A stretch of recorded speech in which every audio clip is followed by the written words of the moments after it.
Space travel is a relatively new field. It's about the same age as computers.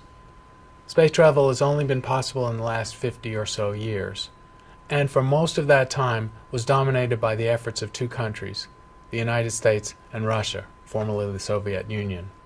More recently, China has become a player in space, and it seems that the space activity is going to be opening up. Space travel is the reserve of the few. Only about 500 humans have ever experienced zero gravity in Earth orbit. That's 10 times smaller than the number that have stood on the top of Mount Everest. 12 people have stood on another world, the Moon, and that was over 45 years ago. It's interesting to look at where we've been in space travel and where we might go. The fundamental problem of space travel is that we rely on archaic technology.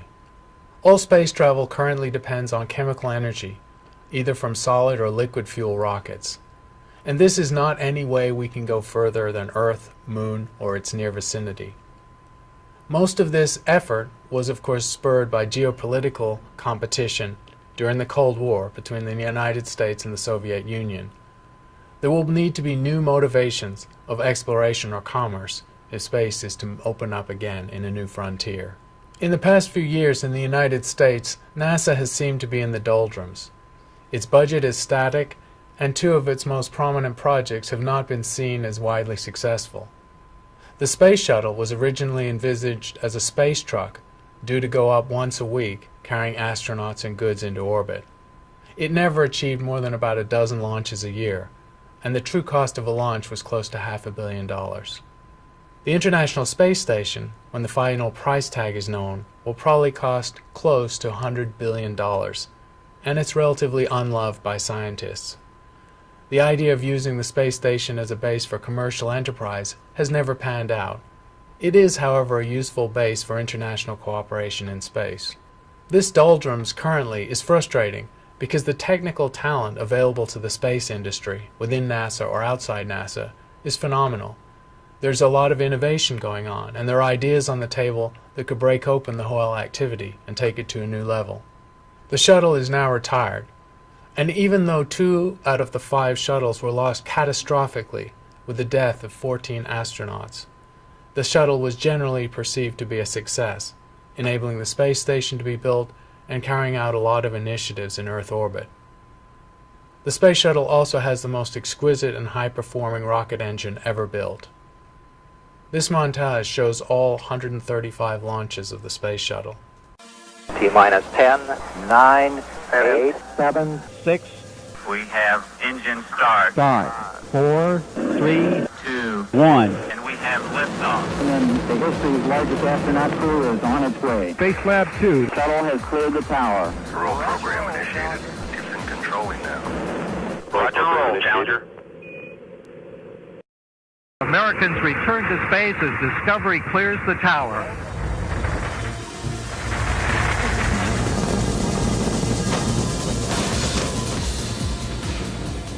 Liftoff of Columbia on the first dedicated medical research flight. 6-man crew on a Department of Defense flight. We've climbed to 28.5 degree inclination orbit. Atlantis speed now 500 miles an hour. Maximum dynamic pressure on the vehicle in the lower atmosphere.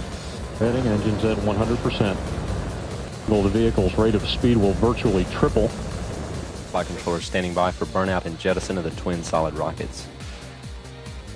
3 main engines, second stage. Columbia Houston, performance nominal.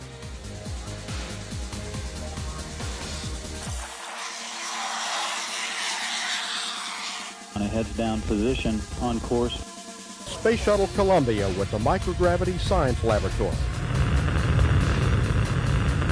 Starts at about 1G vertical acceleration.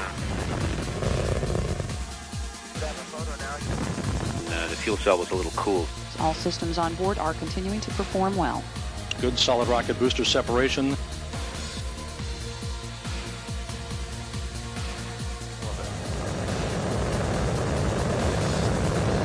Houston now controlling the flight of Columbia, the international research mission finally underway. And liftoff of Space Shuttle Discovery, beginning America's new journey. Atlantis begins its penultimate journey to shore up the International Space Station. Liftoff of Space Shuttle Atlantis, dressed of its historic achievements in space. As high performance as it was, the space shuttle is based on that same archaic chemical fuel technology. To go further and faster, we'll need new technologies. T-minus 1 minute and counting. Sound suppression water system now armed. The hydrogen burn igniters have been armed. These igniters will be fired at T-minus 10 seconds to burn off any residual hydrogen gas. T-minus 45 seconds and counting. The solid rocket booster flight instrumentation recorders have gone into the record mode. Coming up on the 30-second point in our countdown. T-minus 30 seconds, and we've had a go for auto sequence start. The SRB hydraulic power units have started. T-minus 21 seconds, and the solid rocket booster engine gimbal now underway. T-minus 10, 9, 8, 7, 6. We have main engine start. 4, 3, 2, 1, and liftoff.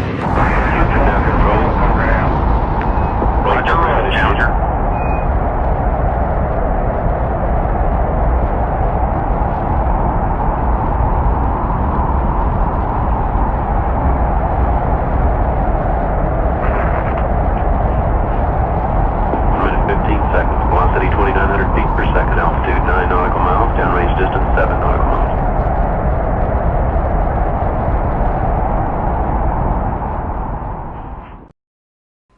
Traveling in space is an extraordinary adventure. Only 500 people have experienced zero gravity that way. And yet a snapshot of the current situation seems that we're in the doldrums. Americans cannot launch an astronaut into Earth orbit, and that's likely to be true for several more years. We need to make innovations in rockets and propulsion technologies to do substantially better than we have in the past. But this activity is about to broaden out and no longer be the purview of just the United States and Russia.